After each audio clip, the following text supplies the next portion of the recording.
ইছলাম ধৰ্মাৱলম্বী লোকৰ ঈদ উপলক্ষে হজল ফাউণ্ডেশ্যনৰ মুখ্য পৃষ্ঠপোষক তথা বিটিচি কাৰ্যবাহী সদস্য হজল সিংহে নতুন বস্ত্ৰ বিতৰণ কাৰ্যসূচী আৰম্ভ কৰে।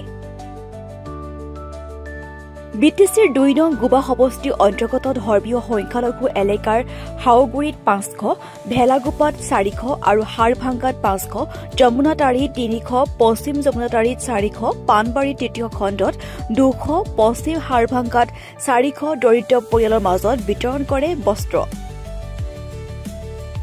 দিনটোত সৰ্বমুঠ ২৭০০ দৰিদ্ৰ পৰিয়ালৰ মাজত ফাউণ্ডেশ্যনৰ মুখ্য পৃষ্ঠপোষক তথা বিটিচিৰ EM হজল সিংহে বস্ত্ৰ বিতৰণ কাৰ্যসূচী আৰম্ভ কৰে। আজি মই ২৫০০ পৰিয়ালত বস্ত্ৰ বিতৰণ কৰিলোঁ।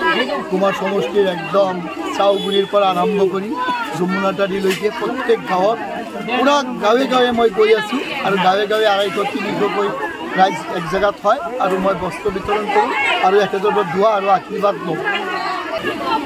আপুনিতো ভালকৈ জানে যে সজল সিঙৰ লগত ৰাইজ সদায় আছে।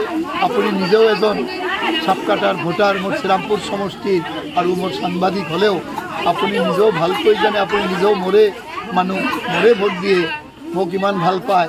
সেইকাৰণে মই ভাবোঁ ৰাইজৰ সঁহাৰি, ৰাইজৰ আশীৰ্বাদ আছে বুলি আজি সজল সিঙৰ EM হৈ আছে আৰু মই ভাবোঁ ৰাইজৰ আশীৰ্বাদ সদায় মই লৈ থাকিম।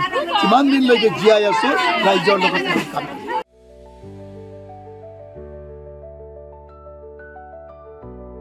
গোসাইগাঁৱৰ পৰা আজিজুল হকৰ ৰিপৰ্ট, DB নিউজ।